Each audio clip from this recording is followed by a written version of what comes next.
Chronicles of a Play Therapist podcast is raw, unfiltered, and unapologetic, discussing mental health from a play therapy specialization, including trends, treatment approaches and techniques, theory, and the business of psychotherapy practice.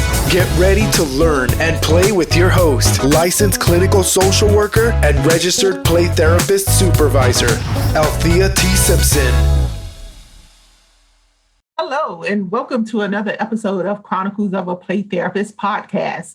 This is a podcast for mental health professionals applying the therapeutic powers of play in their work with children, adolescents, adults, couples, families, and groups. I am your host, Althea T. Simpson, licensed clinical social worker and registered play therapist supervisor. If you are a master's level or higher mental health professional, you're now able to get one non-contact hour continuing education credit for listening to the Chronicles of a Play Therapist podcast.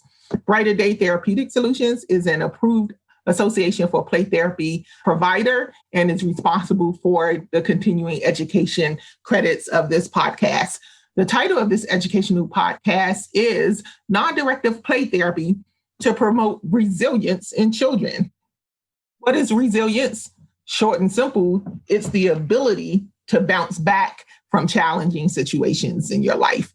What is non-directive play therapy? It's a free exploration into a land of make-believe to resolve problems. So non-directive play therapy can be defined as the treatment approach in which the child determines the choice of activity and issues that they want to address in treatment. Yes, non-directive play therapy is child-led.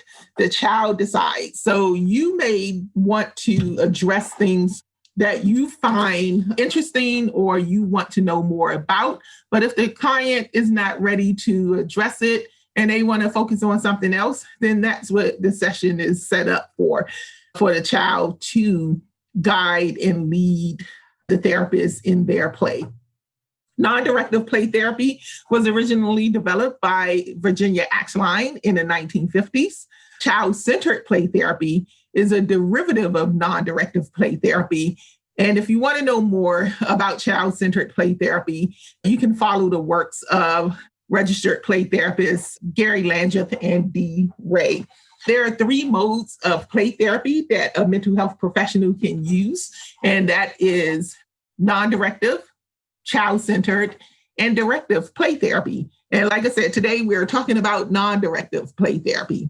And again, if you want to find out more about child-centered play therapy, there are a lot of works out there, but Gary Landreth and Dee Ray are huge mental health professionals, licensed therapists in the play therapy arena as far as child-centered play therapy goes. In non-directive play therapy, the mental health professional becomes a secure base for the child to act out their emotions in play scenes. The therapist reflects recurring play themes to gain a deeper understanding of the child's issues. So if the therapist says, hey, let's do a Lego build, and the client like, yeah, I want to do sand tray. That's what the child does in the session for that day. We use play therapy to become the bridge between a child's problems and how they communicate them. Non-directive play therapists are known to use relevant theory and research to increase their understanding of children's internal worlds and their ecosystems. Virginia Axline has 8 principles to non-directive play therapy. But in researching my content for this educational episode, I came across the blog post of Sharon Gaw, the family fairy, who's a play therapist and a parent support advisor in the United Kingdom. And they had Virginia Axline's basic principles in their blog. So because it was an interesting read, I will put the link in the reference list for the episode or the blog post in doing my research. Like I said, it was an interesting read and it outlined the 8 steps or 8 basic principles from Virginia Axline to help children take control and self-heal through the therapeutic process. So let's get into it. Number 1, Virginia Axline's 8 principles. The therapist must develop a warm, friendly relationship with the child in which good rapport is established and Rapport building is so important. Many therapists that I find, they're uncomfortable with rapport building, or they rush the process. They're ready to jump into treatment interventions. And non-directive play therapy is not a quick process. And so it takes time to develop that relationship.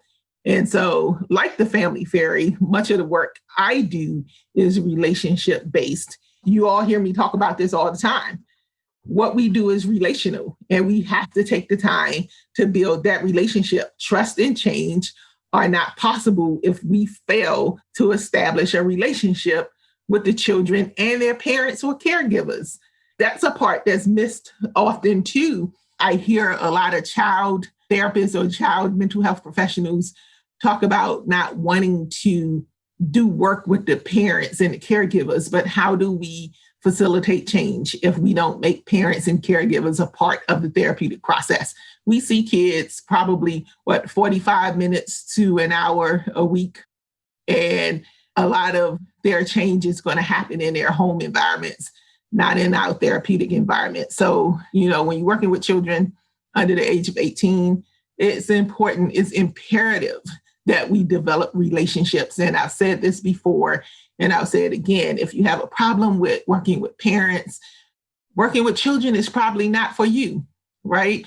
And you can look at it from a standpoint of writing consultation, parent consultation versus being the parent's therapist.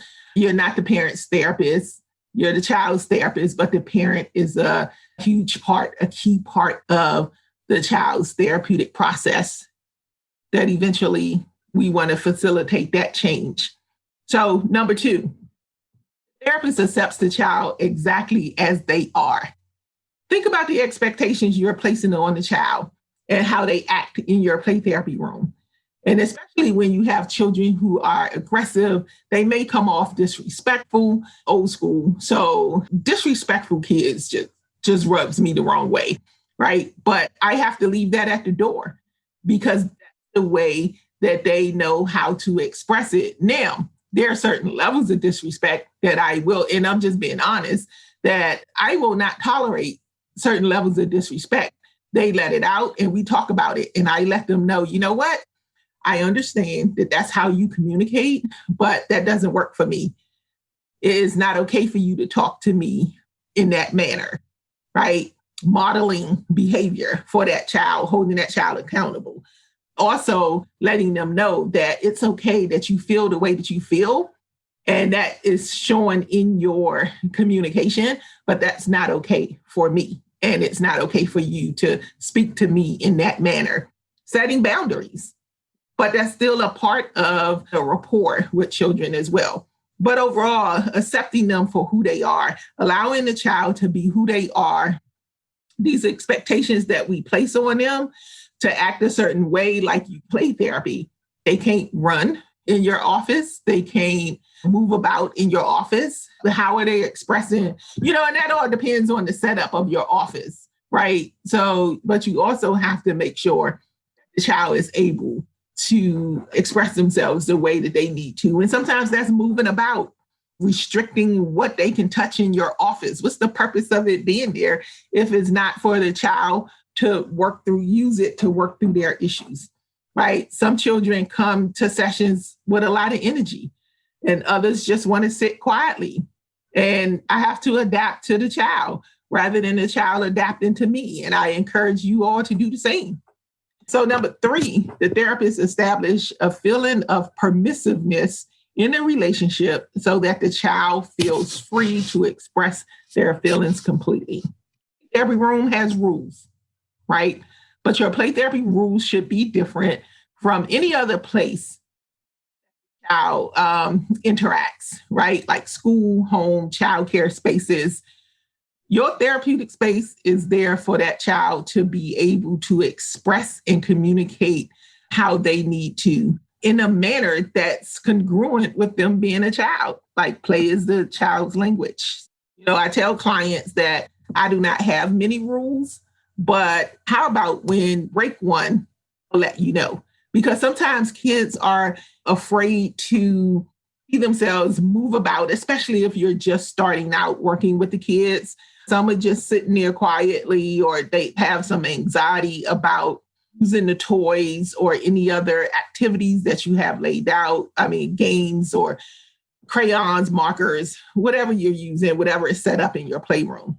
They have some anxiety about using those things. I remember working with one of these little humans that we called children, and they were so nervous about touching the things that were laid out for them to use. They were so worried about breaking something. And it's like, no, it's here for you. So the playroom should be a protected space for children to let out what they need to let out in the manner that they need to let it out.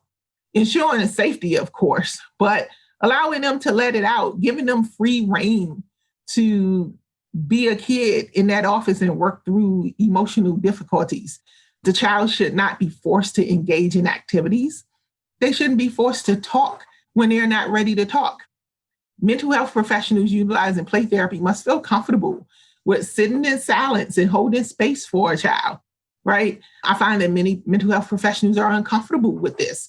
And that's probably because in my interactions and talking to them, they do not know how to document this type of session when you're holding space. That is still therapeutic. We should not be forcing clients to talk when they're not ready to talk or they don't want to talk. And we definitely should not be forcing them to talk about things that they're not ready or properly resourced to talk about. So I just encourage you to familiarize yourself with the therapeutic powers of play, and that can guide your documentation. Number 4, the therapist is alert to recognize the feelings the child is expressing and reflects those feelings back to them in such a manner that the child gains insight into their behavior. A lot of what we do is helping children identify, express, and understand emotions and their underlying feelings. We observe and track play behaviors, mirroring and reflecting what we are seeing, what the child is communicating. That's a part of our therapeutic process in working with children and utilizing play therapy. If the child is using metaphors, we stay in that metaphor. This type of symbolism creates and maintains feelings of safety for the child. Number 5, the therapist maintains a deep respect for the child's ability to solve their own problems if given an opportunity to do so. Responsibility to make choices and to institute change belongs to the child. Change occurs in the child's timing, not our timing. Therapists, mental health professionals may get a bit antsy, they get frustrated, they get irritated because a client, especially children, are not moving as fast as they think that they should move through the therapeutic process. We're on a journey with them. We should be honored that they are allowing us to take this ride. They're the driver. They're driving their therapeutic change. They're driving their therapeutic process. We have to make sure that we are following suit, right? Yes, we are the experts in social science, but they're the experts in themselves and the experts in how they feel. And so we have to honor that. We definitely have to honor that. So it belongs to the child. Children need the opportunity to make choices and learn from them, right or wrong. Making mistakes are inevitable. But when you're always assigning punitive consequences to mistakes that children make, that stifles their development. We want to make sure that children, they know that it's okay to make mistakes and they can learn from those mistakes. We want to help children limit mistakes and encourage age-appropriate decision-making. We encourage the parents to do the same. So we want parents to reinforce what's happening in the play therapy room. That's important, to reinforce what's happening in the play therapy room. Number 6, therapist makes very few attempts to direct the child's actions or conversation in any manner. The child leads the way. The mental health professional or the therapist follows. The play therapy room should be set up in a way that invites the child to use items to work through whatever it is that they need to work through. When utilizing non-directive play therapy, the play theme is chosen and played out by the client. And that's why it's important to know what mode of play therapy you're using. It's also important to have some theoretical footing in using play therapy. Therapists get confused, or mental health professionals get confused, and that translates into their interactions with children when they are confused and not sure what they're supposed to be doing. And that can lead to frustration, therapists or mental health professional frustration as well. Number 7, the therapist does not attempt to hurry the therapy along. It is a gradual process and should be recognized as such by the mental health professional. Non-directive play therapy is not short-term solution-focused therapy. I struggled with that a lot when I first switched over to the mental health field and started providing direct services. For me, everything was so structured, and I wanted to make sure that I was doing what was necessary to help my clients. And I worked on a children and adolescents team, psychotherapy team, for about 3.5 years. And then I switched over to dual diagnosis team. And then I switched back to children. When I first started, it was all solution focused, like get this, get done. And I think it came from my research brain. And when I say my research brain, because I also worked before I switched over to the mental health field, I worked at American Psychiatric Association, where I did a lot of research for the development of practice guidelines to treat mental health disorders. And so back then, insurance companies was all about solution focused. Play therapy was frowned upon because it wasn't a quick process. And a lot of insurance companies wanted to just do, they wanted solution focused. 8 to 10 sessions, we done. Play therapy. It wasn't popular back in the day because it doesn't follow that solution focused model. So non-directive play therapy, again, is not short-term solution-focused therapy. Most children need time to even warm up to the therapist, right? They need time to open up and they need time to work through their problems. And before they can start working through their problems, they have to understand that. And so the parents and mental health professionals must allow that time for children to be able to make a connection to what they need to make a connection to, work through. And you'll keep hearing me say, work through whatever they need to work through. It's not for me to say that this child needs to work through. Oftentimes during the intake process, parents say it's A, B, and C that the child need to work on. But then you start working with the child, and the child says, no, it's L, Q, and J that I need to work on. It may not be aligned, but it's the child's therapy. So we're focusing on the child, and they are leading their change process. They need that time, and we have to give them that time. We have to allot them the time. A lot of mental health professionals get frustrated and get antsy because the parents and the caregivers are like, what are you doing? I want to see change. I don't see change. Okay, again, I see this child 1 time a week. You had however many years. So change is not going to be that instantaneous. A lot of parents want microwavable results, and therefore mental health professionals try to rush the process. They get frustrated, and then they start feeling insecure about their abilities. That's why psychoeducation is so important as well.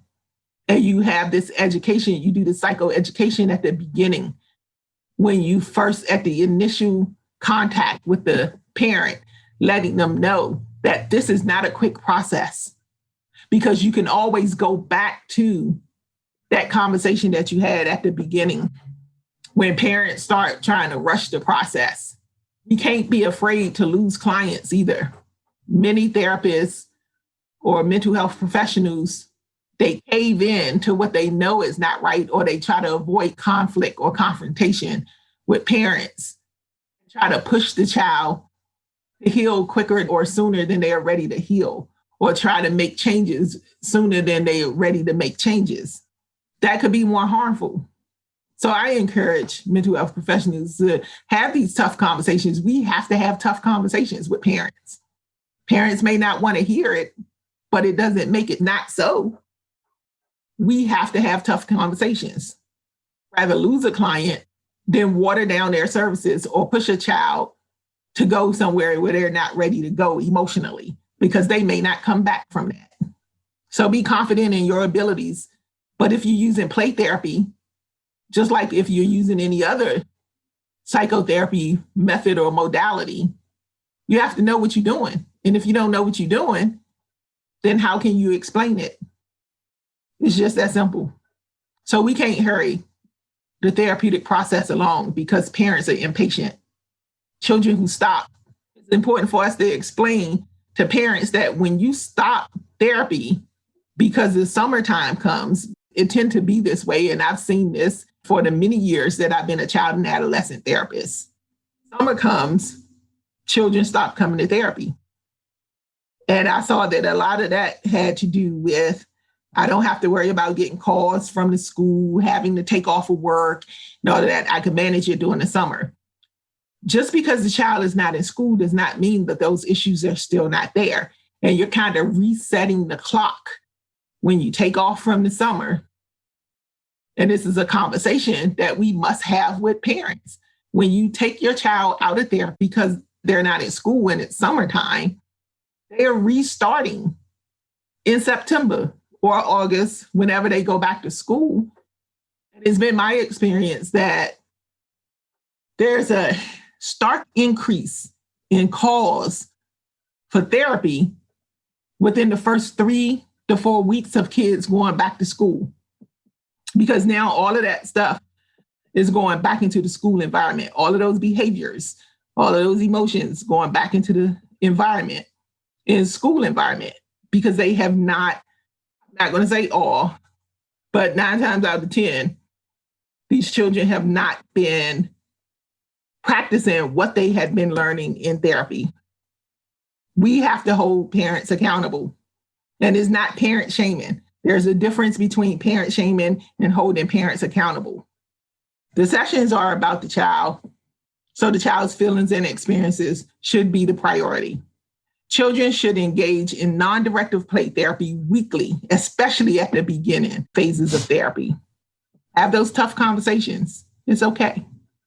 Number 8, the therapist establish only those limitations that are necessary to anchor the therapy to the world or the reality of the child, to make them aware of their responsibilities in this therapeutic relationship. Being an anchor is about the therapist being a secure base for the child. Therapeutic change may not happen if the child is worried about damaging your room, damaging your toys. Not saying that they should be destructive. That's not what I'm saying. But if a child breaks a toy and they're constantly apologizing, and then your reaction, they pay attention.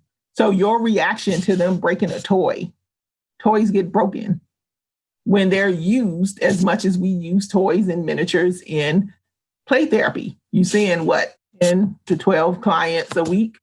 Some people see upwards of 30 clients a week, and they all playing with the same toys. There's wear and tear.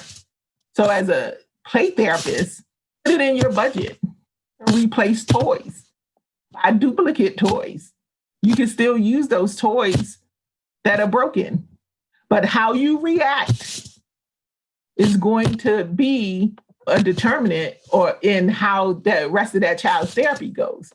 I use a lot of art-based activities in kids, not, what is that stuff, glitter? I can't stand glitter, but I have it available because I know that a lot of kids like using glitter when they use art-based activities. I can't stand glitter. It gets stuck everywhere. But guess what I had to do? I had to invest.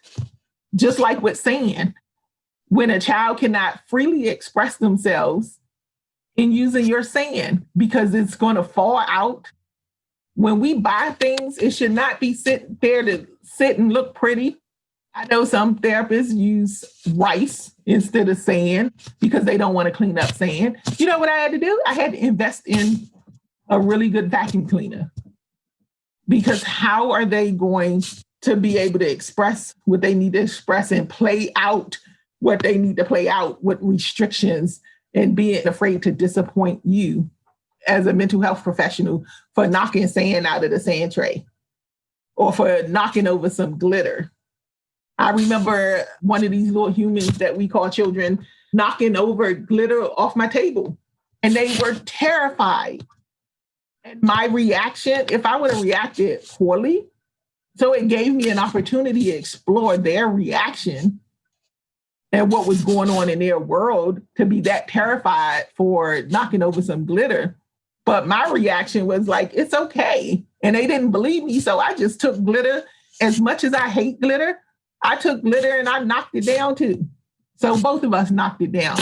And then I'll clean it up when we're done using the things that we purchase that's supposed to help them. So we cannot be overly concerned about children breaking toys. And those broken toys can still be used. It may symbolize something for another child. For example, a broken clock may symbolize time standing still. A child may still use a broken clock. Child gives meaning to the toys. Broken or not, they are still effective. It is important for us to set boundaries, though, and reflect boundaries and return responsibility to the child. So those are the 8 principles of Virginia Axline's non-directive play therapy. Now that we finished talking about, like, just giving an overview of play therapy and how it worked, now I want to go into talking about resilience in children. As mental health professionals utilizing play therapy, do you subscribe to a strength-based approach? Do you even know what a strength-based approach is? I hear people talking about ACEs all the time. Adverse childhood experiences is a great tool, is a great resource for exploring or assessing the experiences of child. You know, it's a 10-point system, like 10 questions. The higher number of adverse experiences you have is supposed to determine the outcome of your life, pretty much. A lot of mental health professionals jump to stuff that trauma is very trendy right now. And so a lot of people want to be seen as trauma professionals or trauma practitioners or trauma expert in trauma. Being a real trauma practitioner takes experience. Anyone can go sit in a classroom and get the acquired amount of hours that you need to get your CEs for being in that class. That doesn't translate to you being a trauma expert or a trauma professional. It just doesn't. This is real, and it takes time. You don't need a whole bunch of certifications, so I'm not even talking about certifications. I'm talking about experience and practice. It's ongoing. Back to resilience. So a lot of people use the ACE and do trauma assessments, but they don't do a resilience scale. Because with a resilience scale, it looks at protective factors. And what we know is that protective factors can help decrease the risk factors, the maladaptive experiences, or the negative experiences that children encounter. So a strengths-based approach is rooted in client resilience.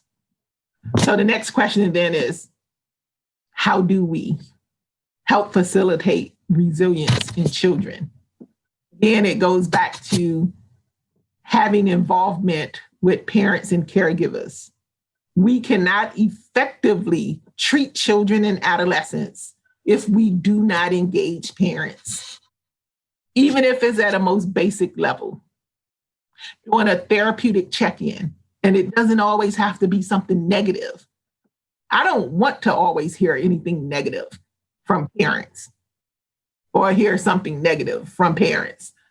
When parents go on and on and on and on about all the negative things that a child has done, and you have to be careful when you do check-ins with parents. You have to know your parents too.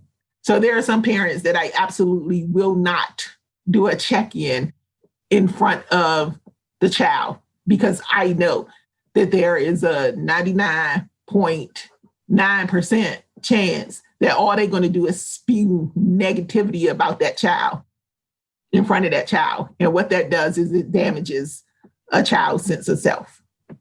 And when that used to happen, I would say, well, that's a lot of negative stuff. Can you tell me at least one positive?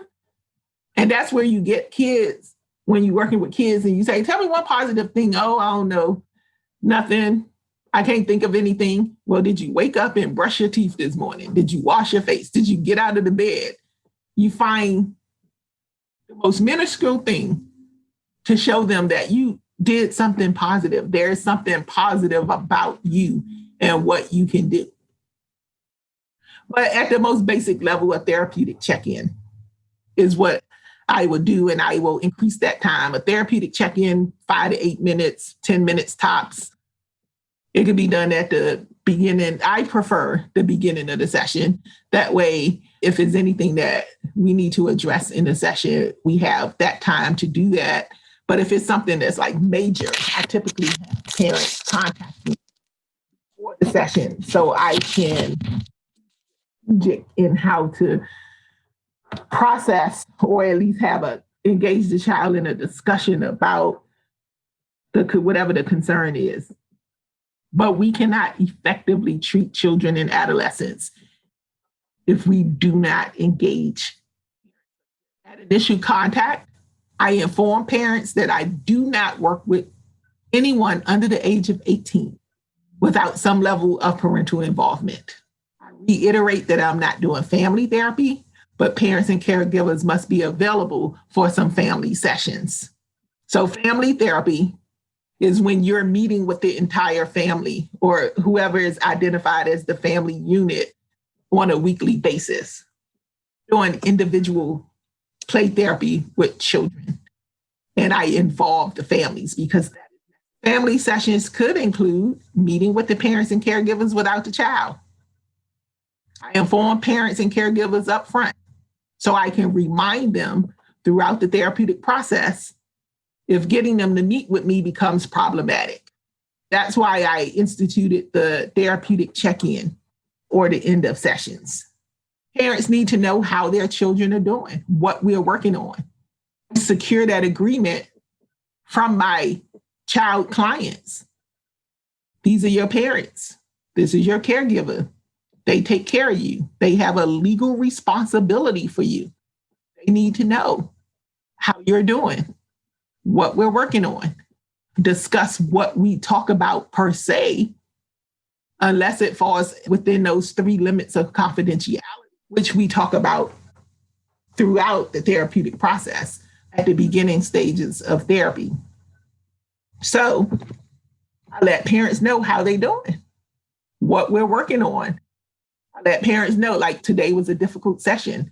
You may want to monitor so-and-so, check in with them before they go to bed, check in with them when they wake up, because this was a tough session. We have to involve the parents and caregivers for me to be able to get information about the client, which includes their family systems, what has happened since our last session. The benefits of the therapeutic check-in is to explore the client's symptomology. You can gauge the client's experience, including their perspectives on their lives and their relational interactions. You can check red flags. You can check for any safety concerns. And so you do a therapeutic check-in with the parents, caregivers, and the child. It can be done separately or together. Address this. Parental involvement, caregiver involvement is key. It's critical when we are providing mental health treatment to children under the age of 18.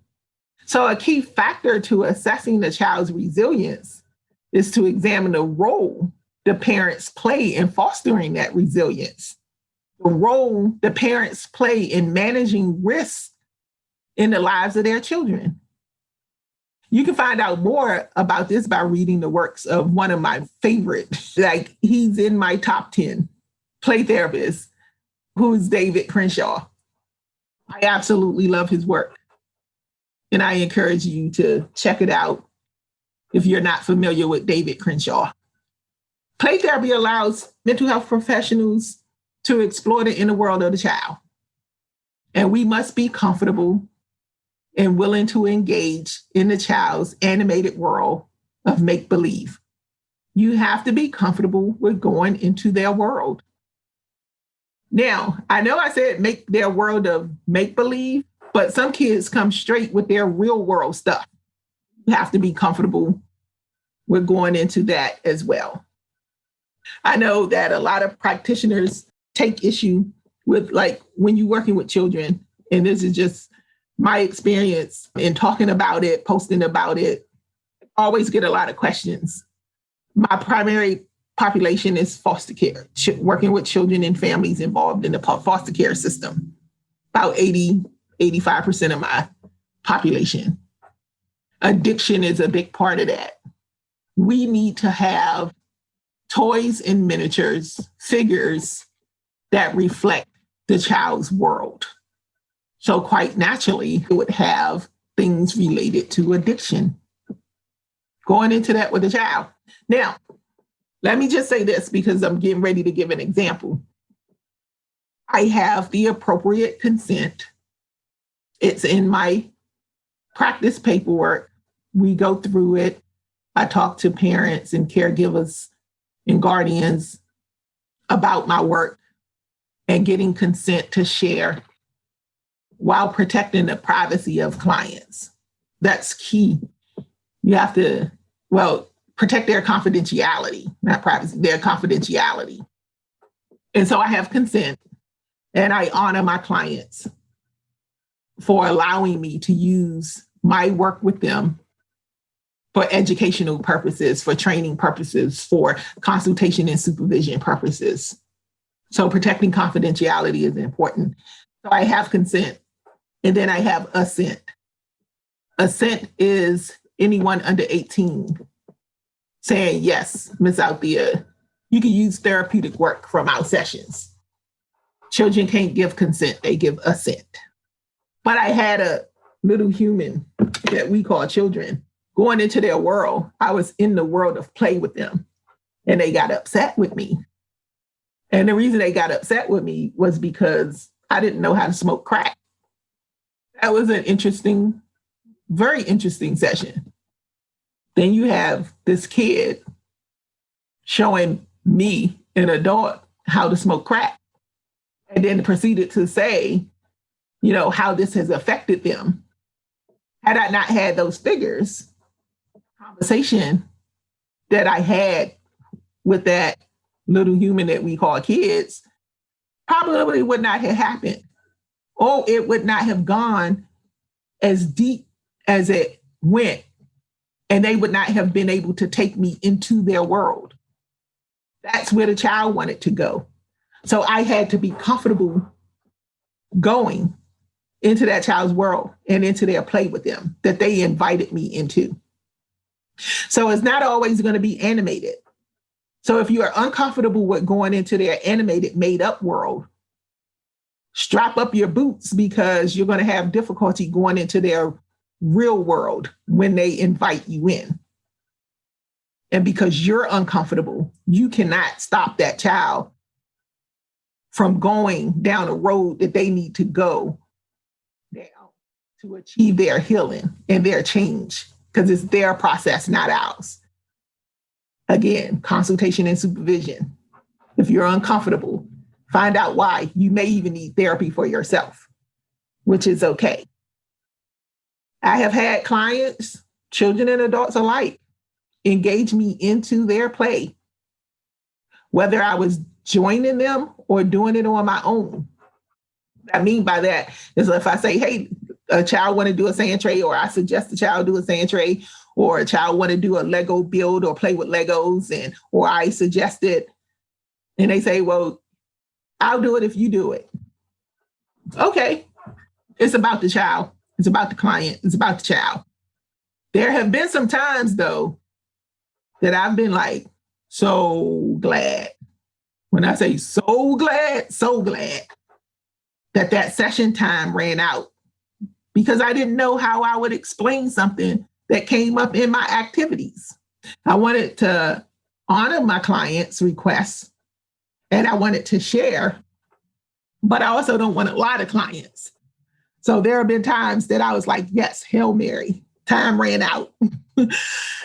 Time ran out, but I would also contact my professional supervisor or even my therapist and say, hey, this came up for me in a session. I need to help find meaning to this, the significance of why this came up. But I don't want a lot of clients. So yeah, session time running out has been good to me, has been real good to me. And after the session, it has given me an opportunity to sit with and honor what came up for me and do some further introspective work. And like I said, reach out to my therapist or my professional supervisor for me to find meaning. But when you share with clients, it could be something very basic. I have a go-to with clients, whether it's disappointed, frustrated, those emotions, because they need to know that, yes, are natural emotions that you have. These are natural emotions that you experience. So for me, when something comes up and it's time for me to share, I can always go to like my cupcake story. I used to work out a certain amount of days a week. So just so I can eat bake cupcake every week. And there was one time that I wanted to do a lemon cupcake and a bacon maple cupcake. So I worked out an extra day. And when I got to the cupcake shop, they didn't have my cupcake. And I was frustrated, disappointed. And so I can use that basic story. Sharing is for the client. You're not having a therapy session, but you're not lying to your clients either. Get skilled. In order to become skilled, you have to practice. So I would share that story. Like, oh, I was frustrated. This is frustration. And I was frustrated because I couldn't have my cupcake. But then I had one of these little humans that we call kids say to me, surprised you're not as big as you are because you eat a lot of cupcakes. That's when I realized I was telling that story too much to the same kid. So, but you want to be honest. You know, if your kids ask you to do an activity, or even adults or teens, they ask you to do an activity with them, you want to be honest, but you have to make sure that if you can't come up with something, sometimes I have said to kids, you know what? I'm not quite sure how to explain this. And I don't want to make this about me because this session is your session and it's about you. So I need to spend some more time trying to figure it out. And I just don't want to make anything up to just tell you anything, right? So you can always go there, you know, use something like that as well. But non-directive play therapy is seen as a very effective intervention in addressing the problems of children and facilitate resilience building. The existing literature on the usefulness of non-directive play therapy suggests that children experience inner emotional growth. They experience a sense of direction. They experience acceptance, and they interpret the situations that provide them with different forms and expressions of their world, their emotional world. That's a resilience. Is described as a pattern of positive adaptations in the context of significant adversity or risk. Literature has regarded psychological resilience as the ability to bounce back. Like I said at the beginning, it's to be able to bounce back from adverse situations and adapt to demanding and stressful situations. Do you remember the toys, the Weeble Wobbles? Those Weeble Wobble toys? We weeble, we wobble, but we don't fall down. Resilience can be thought of as similar to these toys. Children encounter adverse experiences, but they bounce back. Not everybody has bounce back capabilities. Adverse situations or experiences can definitely have a different effect on different people. And we have to treat it as such. Treatment has to be individualized, even if it's the same family member. I don't know if you've ever encountered working with siblings, and then you have one sibling who's more resilient than the other, or one sibling, and then you always have parents, but not always, but you have parents who say, well, I'm trying to think of a name. Oh, well, Almond Joy, I'll use candy bars. Almond Joy, so people don't think that I'm using real clients by using a real name. So Almond Joy, they are really good at this. They control their emotions. They listen to everything that I say, but they still have issues, right? That's why they're in therapy. Well, Mr. Goodbar, they cry all the time and, like treat your children individual. They are individuals.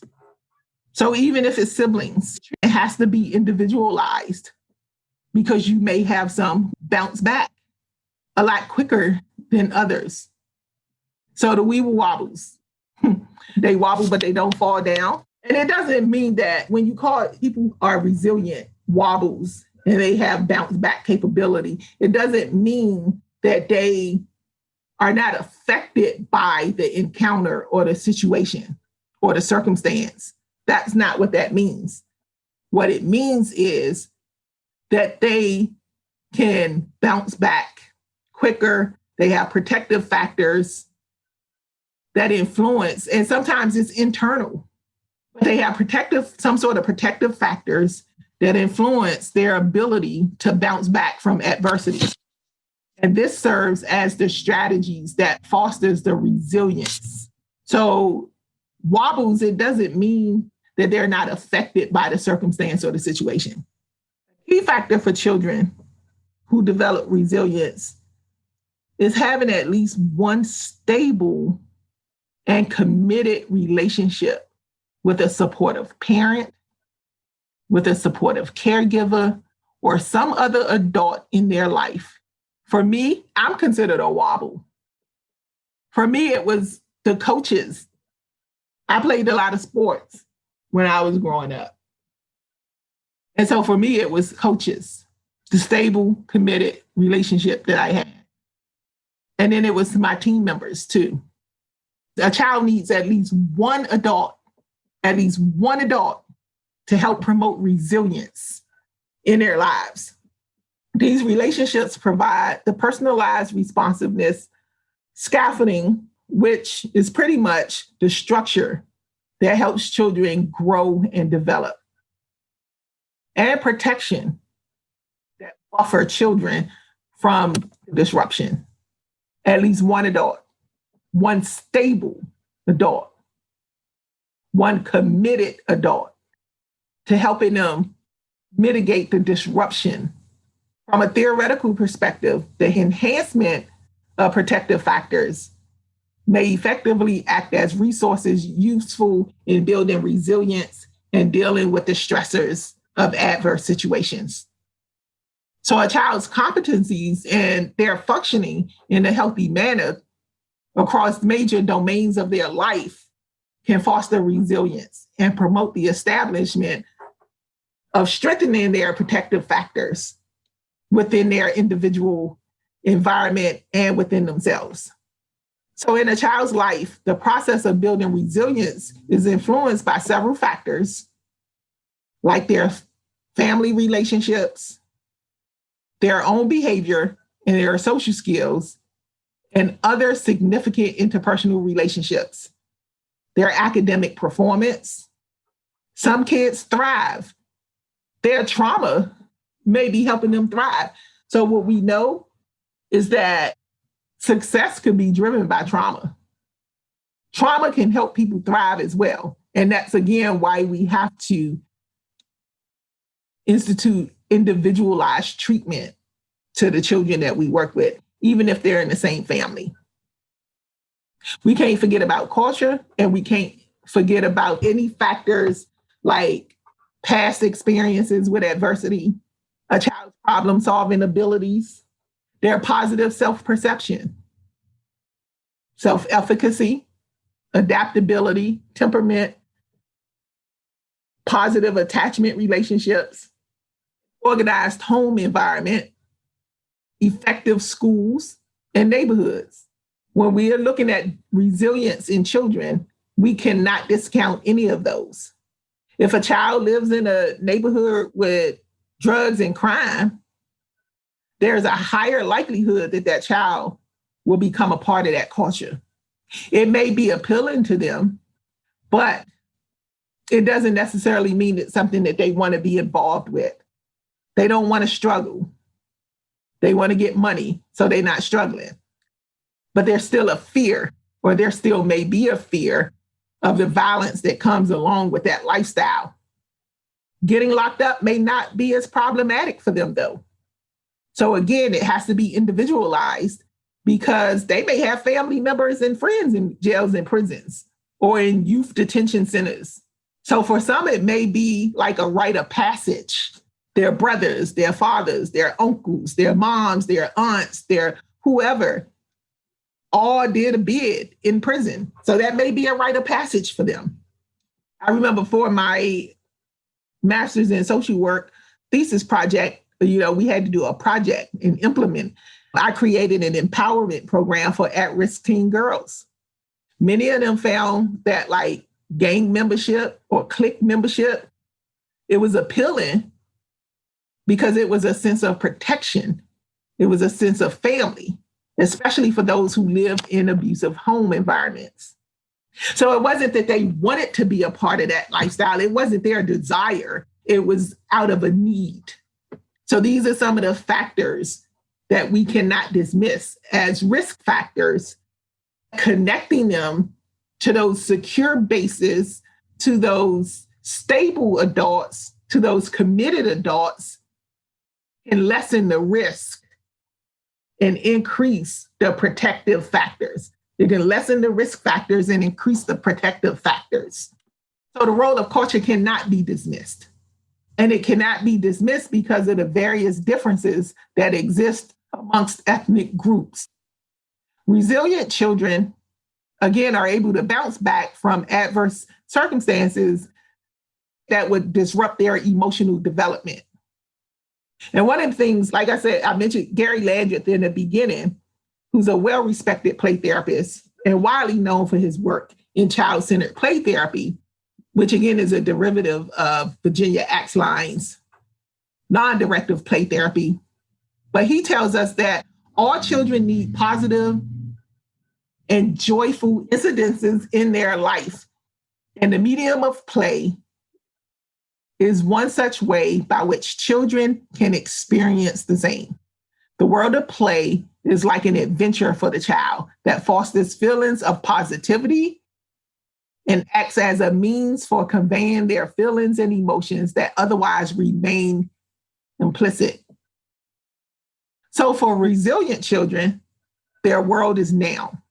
And although they may deal with adverse situations, they possess the ability to move beyond their problems and adapt to them.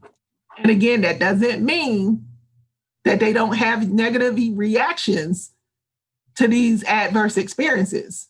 They just possess something that allows them to move beyond their problems and adapt to them.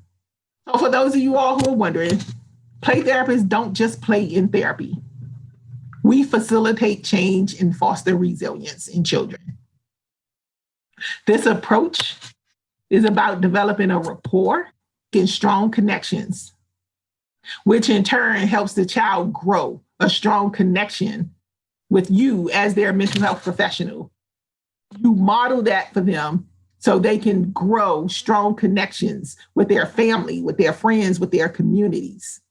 And again, this approach, non-directive play therapy, it takes longer than focused approach. We provide children with non-threatening environments and an opportunity to grow and develop confidence in their abilities.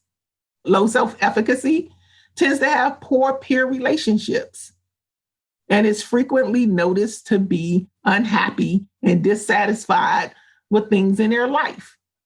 Non-directive play therapy can improve the self-efficacy of a child. Directive play therapy sessions, it can bring about dramatic improvement. That's why I am a strong advocate for using play therapy. And that's why I use it with adolescents and adults as well, because I've seen dramatic changes and improvements in the child's behavior. Give them that time. We cannot rush their process. Children with adverse childhood experiences can exhibit poor coping strategies, such as low frustration tolerance, social withdrawal, attention-seeking behavior, and acting out behaviors. And we have to be careful when we say that a child you don't want to use attention-seeking behaviors loosely. But if it is attention-seeking behavior, what's behind it? What are the needs? What's missing? That's what we have to explore. And that's what we have to help parents see. And again, to help parents see that and to help parents ask those questions and focus on that, we have to interact with parents. We have to consult with parents. Children encounter many circumstances and situations that can necessitate the use of play therapy. Research is there.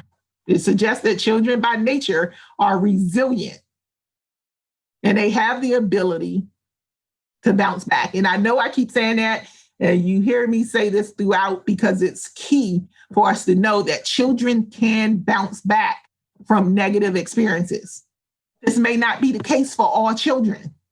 Play therapy is proven to be a valuable way to help or provide psychological healing. And it's not just for children who suffer from any type of abuse. It could be children who have lost a parent or a loved one or a caregiver. It could be for children with learning disabilities. It could be children with health-related problems. This can help build social and cognitive areas of development. Non-directive play therapy allows children the freedom to express feelings of hurt and despair and help children to regain control over their emotions and lead to a reduction in problem behaviors. Non-directive play therapy has been implemented with issues related to externalized behaviors, internalized behaviors, self-esteem, self-concept, anxiety, and depression in children. A non-directive play therapy session reflects on the child's statements that help them to build scenarios while playing. Using the insights from the sessions, we as the mental health professionals can communicate with parents about the family environment that aids in positive growth and development. What is needed to help aid in positive growth and development? What we know is that an enabling environment that doesn't consist of blaming the child or scapegoating the child can build resilience. Uplifting children and boosting their self-esteem and self-efficacy is a great place to start with building resilience. If a child feels accomplished, this fosters self-confidence and self-esteem, which in turn acts as an internal resource to help make them resilient. Well, I guess I'm at the end of this educational podcast, Chronicles of a Play Therapist. Thank you for listening to this educational episode of Chronicles of a Play Therapist, building resilience in children using non-directive play therapy. I am your host, Althea T. Simpson. If you want CEs for this episode, go to www.unicornlifetraining.net. Click on e-learning. You must pass the quiz with 80% or better to download your CE certificate. Thanks for playing, and until next time, play well.